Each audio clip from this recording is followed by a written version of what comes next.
listen.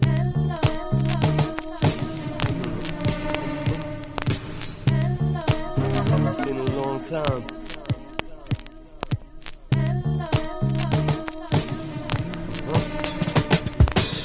Now everybody gonna play my funk. See your mama, come on, move that jump. Yup, Southside going pop trunk. Coming down with my swag in the pump. Old school gonna feel this track. Yup. Back on the power thing, a couple of things. You guys were talking about fresh batteries. I think we all kind of know that. I was looking I on learned the hard way. I learned the hard way, Jay. Yeah. Keep them in the refrigerator. You know, we black. Yeah, I got a big ass bag of batteries in the refrigerator. You know, did that for years. I had 8 flashlights and no working batteries. No working batteries. Which leads us to power. So alternate sources, right? So on the FEMA website, they say get you maybe some flashlights that work on solar power. So during the day, you solar power it up. I think D, you had mentioned one of the things you got in your kit was something with the crank. Yeah. So actually, I came across one playing one of these golf tournaments. They was sitting in the box, and it was actually a solar one, but it also had a crank on it as well too. So you can crank it up, and it gives you at least 5 minutes of light. You know, you just crank it up for a minute or so, which lit up my whole room from that point of view as well too. Even some of these power banks, they have solar power on them with flashlights available on those as well too. On some of the ones I purchased as well. So you can also use your old school candles, from the light. But remember the little, most people use what do you call the little flamer thing, the big thing, flamer thing. Yeah.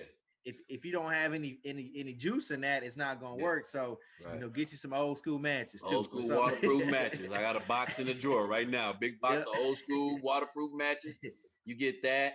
Whatever you want to use them for, Jake. Yeah, whatever you need them for. Luckily I had a gas stove, so I was able to cook some of the items out of my freezer. Let's talk about that. We lost power. So, guys, another thing on that, I'm gonna circle back to power, but on the freezer and cooking the items, some people use the cooler and they store their items outside because it was below freezer. It's like 15 degrees. So instead of it going bad in your refrigerator, get a cooler and set it outside. It's like that stuff that till we don't never do it, and my East Coast family had to tell me that. Like, yo, just stick that stuff outside. And we had a gas stove, so I was able to light like you said, didn't have the Bics. You're not supposed to light a stove with a big lighter anyway, but but the matches, something else you were mentioning about power, solar generators. So we mentioned generators. Maybe I'm looking into a solar generator right now. Maybe get a solar generator. Also propane. So a lot of people, there was long lines here for propane. So you might want to, one of the things that the FEMA site mentioned was a propane camping stove. So like a portable camping propane thing. You don't have a stove, you can boil some water on that, and just keep those handy with little propane if you don't have to get the big tanks. Because like we said, everybody's going to be in line at Home Depot or Lowe's trying to get those propane tanks refilled if you haven't had a chance to plan it ahead and get it filled ahead. And Jay, just on the propane, to add to that as well too, there are actually little propane heaters that you can get as well too. Little bitty ones, like at a sporting goods store. You can research that as well. So those are some of the things as well, because people camp all the time, so there's always a bunch of stuff out there, and you start, you do a little research and stuff like, oh wow, okay, there's a propane heater that if you wanted to get and stuff too, right? You just want to kind of get your body up for a little bit, degrees and stuff too, so you're not there freezing or you fall asleep and you never wake up because you've been froze to death. Yeah, absolutely. And to that power and heating, real quick, a couple things is learning how to have fallback rooms or rooms where you keep all the heat in. So keep those doors closed. I usually in my house, I usually have all the doors open. I just grew up in a house where we wasn't closing no damn doors in the house. That's my old man. Wait, why are these doors closed? So that's how I grew up. So I always had the doors open, but it was key because several hours after the power went out, that room was warm, stayed warm and pretty cozy for several hours after the power went out. So in the case of rolling blackouts, which we didn't have, thanks ERCOT, I had it. that may sustain you until the next rollout. So It's this good old fashioned body heat too, there, Jay. Good old fashioned body. Well, I'm dolo, so I didn't have a lot of that going on over here. So I had blankets and shit. I had a bunch of blankets. Anything else on power before we jump into the documents? I want to circle back with Big Cove on the documents thing and the writing down of things. Just one other thing on the power too. If your power go off and your car is actually in your garage, you at least know how to get out your garage. There is a string up there.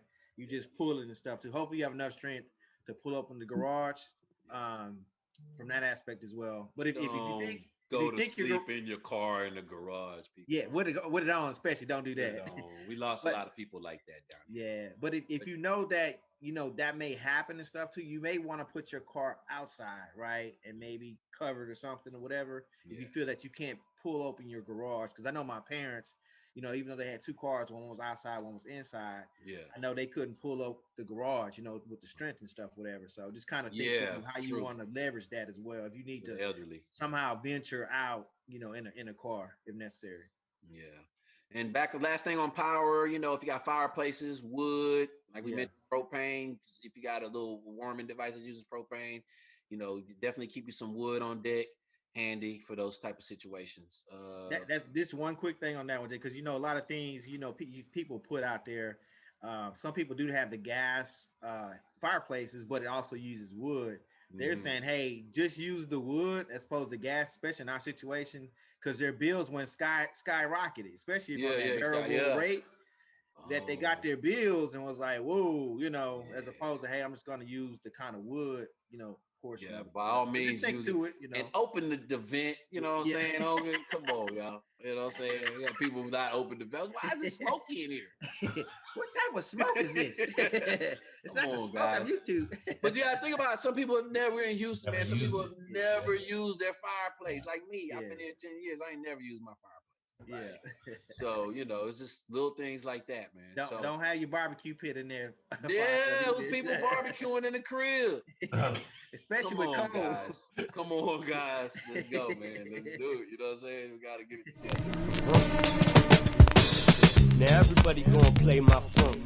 See your mama, come on, move that jump. Yup, Southside going pop trunk. Coming down with my swag in the pump.